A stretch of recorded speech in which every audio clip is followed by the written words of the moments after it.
할렐루야. 예, 오늘 월요일 새벽에 오신 여러분을 환영합니다. 새벽 말씀은 시편 말씀을 통해서 우리가 은혜를 나누고 있는데, 시편 1편은 시편 전체의 또 주제를 가지고 복이 있는 사람, 복이 없는 사람, 이 복의 근원은 하나님이시고 또 하나님께서 보내신 그의 아들 예수 그리스도를 믿는 길, 그것이 또 복이 있는 길인데, 그 길에서 이탈을 하게 되면 복이 없고 또 패망의 길을 걷는 그런 시편 1편의 주제 속에서 시편 2편을 넘어가면서 단식이 나오죠. 이렇게 하나님 주님 따라가는데 이렇게 왜 그래 원수가 많습니까? 단식에 가는 시들로 이렇게 가다가 오늘 8편에서는 전혀 다른 그런 분위기 속에서 시편의 저자가 하나님을 예배하고 또 찬송하는 모습이 또 나옵니다. 하늘에는 영광, 또 땅에서는 기뻐하심을 입은 사람들 중에 또 평화라고 했는데, 오늘 이 말씀 가운데 보면 하나님의 영광이 온 땅 위에 나타난다라고 이렇게 고백을 합니다. 하늘과 땅 사이에 창조된 그 모든 피조세계를 만유라고 이렇게 하지요. 그러니까 하늘과 땅 사이에 있는 모든 피조세계가 하나님의 높고 위대하심을 찬송한다. 찬송은 어쩌면 사람들만이 하는 것 같은데 말은 하지 못한다 할지라도 하늘의 별과 또 하늘의 수많은 별들과 달과 또 태양이 또 하나님을 찬양한다라고 이렇게 말씀을 합니다. 사람은 순종을 통해서 또 하나님이 기뻐하시고 또 순종함으로 하나님께서 영광을 받으시죠. 하나님은 하늘과 땅 사이에 있는 것들 중에 하늘에 떠 있는 별들, 그리고 달이 지고 해가 또 뜨는 이 모든 것들은 하나님께서 처음 만드신 창조의 그 질서에 따라 뜨고 지고 하는 것. 내가 너무 피곤하니까, 오늘은 기분이 안 좋으니까 오늘은 해가 못 뜨겠다, 이렇게 하는 건 없지 않습니까? 처음 하나님께서 빛이 있으라, 또 그 빛은 태양빛이 아니고 예수 그리스도의 그 빛이죠. 그래서 하나님 그 말씀하신 대로 모든 만유의 세계가 원래의 창조의 질서대로 한 번도 어기지 아니하고 그 말씀에 순응하여 주님 다시 오실 때까지 순응하는 그 모습을 보면서 하늘의 하나님께서 영광을 받으시는 모습들을 다윗이 영안이 열리니까 그것이 하나님께서 기뻐하신다, 또 하나님께서 영광을 받으신다는 그런 모습으로 아름답게 고백을 하고 있는 그런 내용이 오늘 시편 8편의 내용입니다. 그래서 8편에 주의 영광을 어찌 그리 아름다운지요, 여호와 우리 주여 주님의 이름이 온 땅에 어찌 그리 아름다운지요, 주님의 영광이 하늘을 덮었나이다.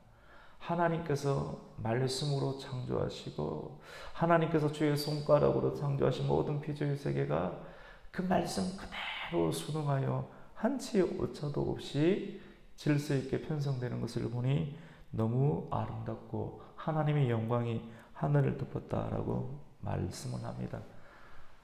세상을 너무나도 빠듯하게 살아가는 사람, 시인을 보면 그거는 좀 이상한 것 아닌가 이렇게 이야기를 하시는 분들도 있는데, 사람은 예수님을 믿고 또 성경을 알아가고 말씀을 듣다 보면 감정이 풍부해지게 되죠.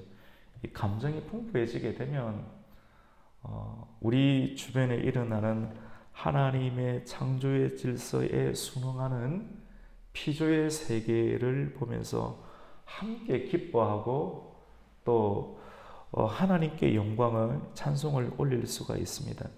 찬송은 감정의 아름다운 폭발이다, 이 정도로 이렇게 보아서는 안 됩니다.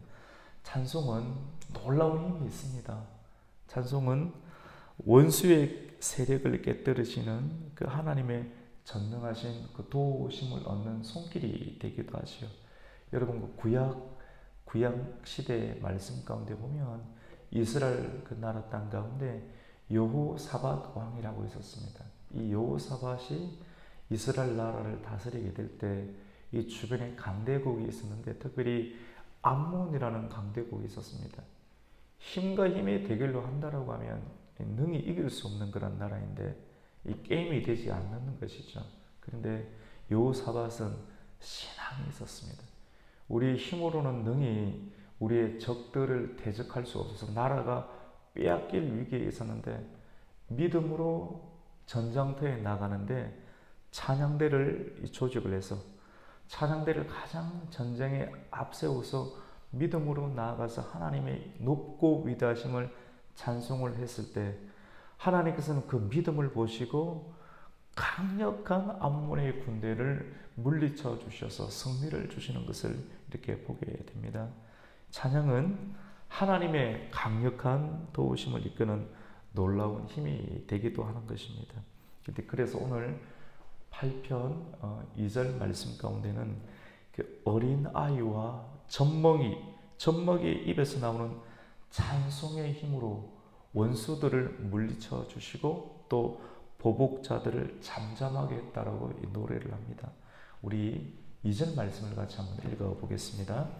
주의 대적으로 말미암아 어린 아이들과 젖먹이들의 입으로 권능을 세우시며 이는 원수들과 보복자들을 잠잠하게 하려 하심이니이다. 아멘. 이 시가 이게 좀 설명이 없으면 도대체 그림 떠보면 이게 무슨 그림인지 좀 헷갈릴 때가 있습니다. 메시지가 그 그림 안에 담겨 있는 것처럼 오늘 시 말씀 가운데도 굉장히 풍성한 말씀들이 압축이 되어 있습니다. 주의 대적으로 말미암아 다윗이 시편 8편도 기록을 했는데 다윗은 하나님 말씀에 순종하여 나아가는 길들 가운데 굉장히 기름 부으심도 받고 성령의 은혜를 받았는데 그러면 우리 생각으로는 막 진군해야 될 것 같은데 압력을 받고 누명을 덮어쓰고 광야에서 전전긍긍하는 그런 인생, 이거 신앙생활 맞는가? 하나님 정말 살아계시는가? 자기 주변에 주님 따라가는 인생 가운데 천만 원이 진을 치는 것 같고 죽이려고 하고 또 죽이려고 하고 아침에 일어나서도 누군가가 또 나를 죽이라는지 살펴야 되는 그런 인생, 이런 인생을 얼마나 오랫동안 또 살았습니까? 그래서 바로 2절에는 이 원수 대적이란 말이 시편 가운데 굉장히 많이 나오죠. 그래서 주의 대적으로 말미암아 어린아이들과 젖먹이들의 입, 이게 무슨 말인가 하면 다윗 자기를 가리키는 것이거든요. 이 어린아이들과 젖먹이들의 입, 이게 다윗이 골리앗을 이길 때의 그런 모습을 이렇게 나타내는데 어른들은 아무것도 하지 못했습니다. 여호와 하나님을 능멸하고 또 이스라엘의 군대를 능멸하는 이 골리앗에서 사람들은 다 침묵하고 있는 거예요. 왜 그렇습니까? 입을 열면 자기가 나아가서 골리앗과 싸워서 죽어야 되는 거거든요. 아무도 말 못하고 하나님의 교회를 욕하고 하나님의 사람들을 욕하고 하나님의 이름 능멸하는데도 그냥 가만히 꿀먹은 벙어리처럼 웃고 있는 거예요. 그것이 상책이라고 생각을 했던 겁니다. 근데 그게 옳은 겁니까? 오늘날 또 얼마나 이런 일들이 반복이 많이 있습니까? 그런데 다윗은 용감하게, 정말 하나님께서 기뻐하시는 사람들은 용감한데 그 용맹의 근원은 하나님의 이름이 욕을 듣고 있는데 왜 어른들은 참고 있느냐는 거예요. 그 옳지 못한 건데 그것이 세상 살아가는 지혜입니까? 아니죠. 하나님은 용기를 가지고 하나님의 이름에 의지해서 입을 여는 사람을 기뻐하십니다. 요셉이 그러하였고 다윗이 그러하였죠. 그래서 주의 대적으로 말미암아 어린 아이들과 젖먹이들의 입으로 권능을 세우신 하나님, 그 하나님께서 원수와 보복자들을 잠잠하게 하셨다라고 2절은 고백하는 거예요. 그래서 하나님 주의 이름이 어찌 온 땅에 그리 아름다운지요, 이렇게 찬송을 하면서 바로 이러한 일들을 이렇게 고백을 하게 됩니다. 사울 주변에 사울도 입도 뻥끗하지 못하고, 사울은 자기가 가지고 있는 모든 권위와 돈들을 가지고 용병들을 모았습니다. 사울 수하 가운데 용병들이 많았고 장수들이 많았지만 골리앗의 그런 세상의 마귀의 권세 앞에 조금도 입도 뻥끗하지 못한 그 상황 속에 어린아이와 젖먹이의 입으로 하나님의 만군의 여호와의 이름으로 너에게 달려간다고 거침없이 골리앗을 향해서 달려갔던 그 다윗에게 하나님께서는 어떻게 하셨습니까? 함께 하셨어요. 어린아이가 던지는 그 돌멩이 하나로 하나님의 이름을 능멸하고 웃고 있는, 모욕하는 그 이스라엘을 대적하는 대적들을 물리쳤던 것을 이렇게 보게 됩니다. 그게 찬송으로 나오게 되었죠. 우리가 하나님 앞에 겸손하고 또 낮아져야 되는 이유는 하나님께서는 고린도전서 1장에 나오는 것처럼 세상에 미련한 것들을 택하사 세상에 지혜 있다라고 여기는 그런 사람들을 어떻게 합니까? 부끄럽게 만드십니다. 나는 비록 약하지만 내가 믿고 있는 하나님은 높고 위대하십니다 라고 고백할 수 있는 어린아이와 같은 순수한 신앙. 예수님께서도 오병이어의 기적을 베푸실 때 오랫동안 말씀을 전가하시고 식사 때를 지났을 때 사람들이 웅성웅성해지죠. 해가 진녘에 되어서 말씀에 푹 빠져서 은혜를 받기는 받았지만 배가 고픕니다. 이 많은 사람들 5,000명이 넘고 또 여자외 합쳐서 2만이 넘는 수많은 사람들을 어떻게 해야 되는가. 두리번거리지만 아무도 음식을 내어놓지 않습니다. 어른들은 잘 안 내놓아요. 그것이 상책이라고 생각합니다. 그런데 어린아이는 말씀에 반응해서 은혜가 되니까 하나님 내게 엄마가 사준 음식이 있습니다. 보리떡 2개와 물고기 5마리가 있습니다. 어른들은 그 말씀 들어오면서 이 물고기 도시락을 안 사봤겠습니까? 다 챙겨오잖아요. 근데 안 내놓는 거예요. 왜 안 내놓죠? 그것이 부끄러운 건가요? 욕심인가요? 어떠한 이유든지. 근데 어린아이가 내어놓는 그 음식을 주님께서는 고이 받으시고 높이 들어서 하늘을 향해서 축사하시고 나누어줘라. 그 말씀에 순응하여서 어린아이가 젖먹이가 내어놓는 그 음식들을 가지고 나눠줬을 때 어른들이 받게 될 때 자기 옆구리에는 또 다른 음식들이 있음에도 불구하고 그걸 끄집어내서 먹을 수 있었을까요? 욕심은 아무것도 하나님 앞에서 의미가 없게 되죠. 어린아이가 내어놓은 것을 가지고 먹고 고스란히 그것을 식은 채로 가져가게 되는 일들을 바라보게 되면서 오늘 시편 말씀도 어린아이와 젖먹이의 입에서 나오는 것들로 원수와 보복자들을 잠잠하게 하셨던 그 하나님, 그 다윗의 고백들, 그리고 예수님 시대에 있는 모든 상황들이 우리에게 많은 교훈을 주게 됩니다. 다윗은 이렇게 노래합니다. 하나님은 천지 만물을 창조하실 때 말씀으로 창조하셨죠, 맞죠? 말씀으로 창조하셔서 이 세계를 만드셨는데 오늘 시편의 저자인 다윗은 주의 손가락으로 만들었다라고 노래를 합니다. 우리 3절 말씀을 같이 한번 읽겠습니다. 시작. 주의 손가락으로 만드신 주의 하늘과 주께서 베풀어 두신 달과 별들을 내가 보오니. 오늘 이 시편 8편 굉장히 아름답거든요. 굉장히 아름다운데 주의 손가락으로 만드신 주의 하늘과 주께서 베풀어 두신 달과 별들을 보니까 너무나도 아름답다.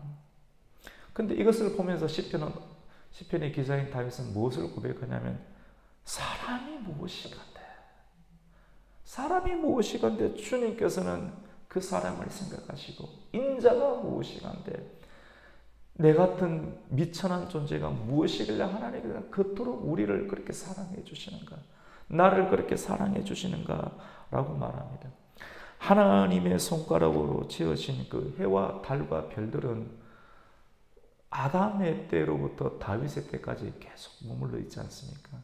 그 위대한 하늘의 태양과 별들, 그 질서들이 계속 있는데 그에 비해 우리 사람들은 잠깐 있다가 없어지는 안개와 같고 새벽에 잠깐 맺히는 이슬과 같아서 낮에 태양이 있으면 사라지는 이슬과 같은데, 안개와 같고 풀과 같고 이슬과 같은 인생인데, 이 인생이 무엇이기에 하늘의 아담의 때로부터 지금까지 있는 하늘과 별들 그 찬송의 영광을 받아 합당하신 하나님께서 우리 사람, 내가 무엇이기에 나를 그토록 생각해 해주시고 사랑해 주시고 인도해 주시고 먹을 것을 주시고 부족함이 없도록 챙겨주시는 것, 이걸 보면서 다윗은 감탄을 이렇게 하게 됩니다.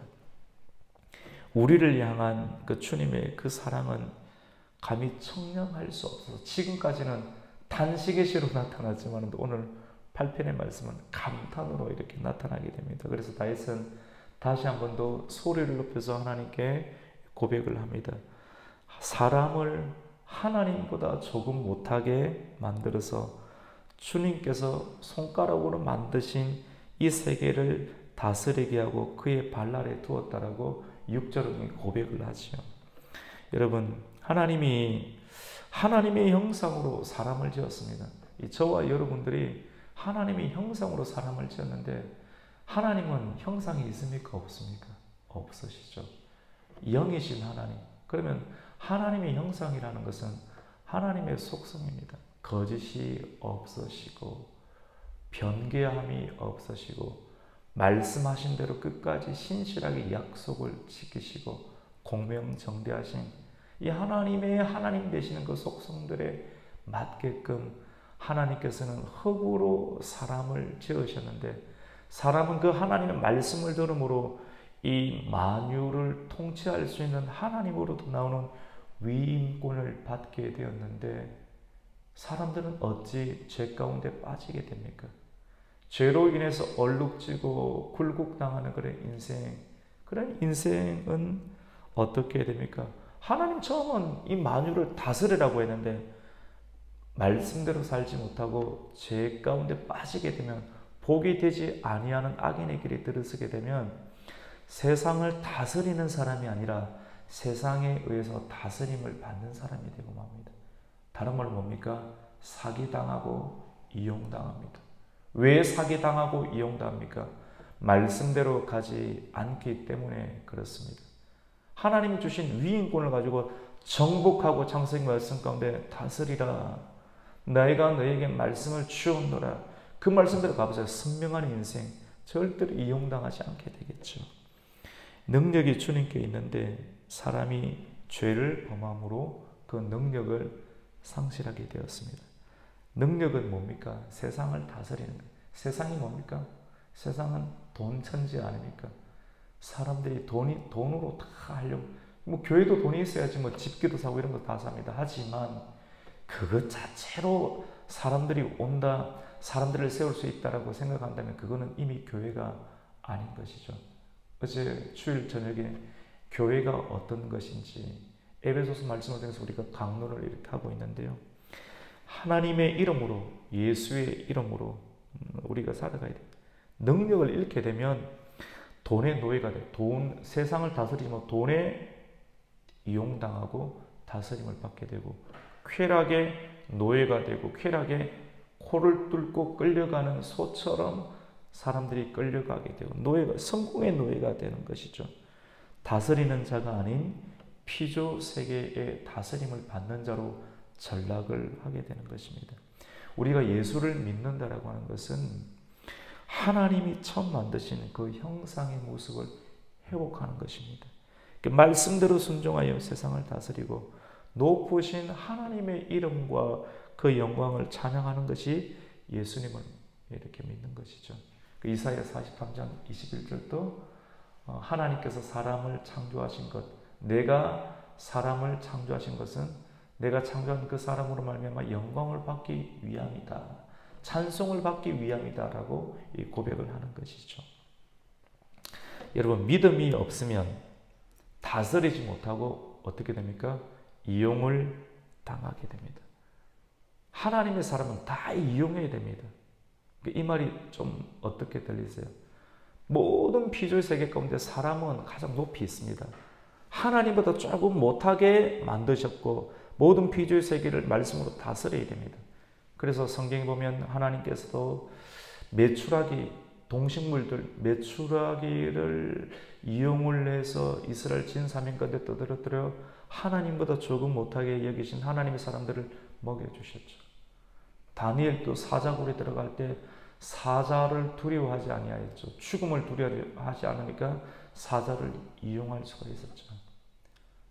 사람을 이용해서 못된 길로 인도하는 그런 내용들이 아니라 굴복하고 다스릴 수 있는 것. 에베소서 어제 1장 말씀 가운데서도 하나님께서 이 세상 가운데 육신이 되어서 오셔서 십자가에 죽으시고 부활하시고 성천하시고 하나님 보좌 우편에 앉으심으로 말미암아 모든 만유 위에 뛰어난 이름이 되시고 모든 만유가 예수 그 이름 앞에 어떻게 됩니까? 굴복할 수 있도록 복종할 수 있도록 만드셨다. 사도 바울은 영계 세계 가운데 하나님께서 지혜와 계시의 영을 주시고 그의 마음을 넓혀 주심으로 말미암아 하나님의 창조의 질서를 알게 되니 그러한 고백들을 풀어놓게 되었고, 다윗이 대학을 나왔습니까? 중학교를 나왔습니까? 하지만 초등학교도 제대로 나오지 못한 다윗도 하늘의 하나님께서 세계 최고의 왕으로 만들어 주시고 최고의 언어들로서 이렇게 시편을 고백하는 것을 보면서 하나님의 세계는 참으로 놀랍다는 것을 우리가 발견하게 됩니다. 믿음이 없으면 다스리지 못하고 이용당합니다. 사람은 물질 세계 아래에 있지 않아야 되고 물질 위에 있어야 합니다. 그래서 예수님께서 마태복음 말씀 가운데 5장에도 너희는 세상에 뭐라고 합니까? 빛이다. 빛을 낼 수 있는 등불을 말 아래에 두지 아니하고 등경 위에 둔다라고 했습니다. 말이 뭡니까? 말은 우리 권사님, 우리 집사님 많이 다 아시죠? 한 대, 두 대, 살 한 대, 두 대 풀 때 그 청량의 도구가 되고, 청량이라고 하는 것은 경제 지표의 수단이지 않습니까? 표대이지 않습니까? 무슨 말입니까? 돈 아닙니까? 빛, 생명의 빛, 신앙을 물질 아래에 두고 말 아래에 두고서 신앙을 더 위에 두어야 되는데 돈 밑에 두는 사람, 경제 밑에 두는 사람, 이게 신앙이 올바르지 않다. 말 아래에 두지 아니하고 등불을 등경 위에 둠으로 당당하게 세상을 지배하는 사람이 되어야 된다. 이 모든 창세기 말씀, 신약의 말씀을 예수님께서는 관통해서 처음의 원 상태로 회복시키는 것이 이 성경의 원리라고 볼 수가 있습니다. 오늘 시편의 말씀을 통해서 주의 손가락으로 만드신 것을 다스리게 하신 하나님 말씀을 받아서 그 말씀 그대로 우리가 순종함으로 하나님의 아름다운 영광과 또 구속을 영원토록 찬송하는 하나님의 신실한 성도가 되시기를 주님의 이름으로 축원합니다. 아멘. 하나님 감사를 드립니다. 탄식시에서 어찌 내 주변에 대적이 그리 많습니까? 낙심이 되는 그런 상황 가운데서도 시편을 통하여서 감사하며 하나님의 이름을 찬송하는 오늘 시편의 8편을 함께 나누게 되었습니다. 오늘 새벽을 깨우고 가장 먼저 눈을 떴을 때 하나님을 생각하고 하나님이 주시는 감동에 순종하여 새벽에 나오신 성도들을 하나님께서 기억하여 주시고 물질 아래에 속박되지 아니하고 너희는 세상의 빛이다 라고 말씀하신 하나님의 말씀을 우리가 기억하면서 예수님을 최고의 가치로 두고 이 험준하고 복잡한 세계를 살아갈 때 그 말씀 따라갈 때 하나님께서 먹여주시고 입혀주시고 살려주시고 이끌어주시는 놀라운 세계를 경험하는 신실한 능력의 사람들 되게 하여 주시옵소서. 우리 인생의 다양한 문제와 고민들이 있지만 가장 먼저 하나님을 예배하고 말씀 따라감으로 말씀 아래 모든 것들이 굴복당하는 하나님의 세계를 경험하고 그것을 전하는 복된 사람들 되게 하여 주시옵소서. 예수님의 이름으로 기도드립니다. 아멘.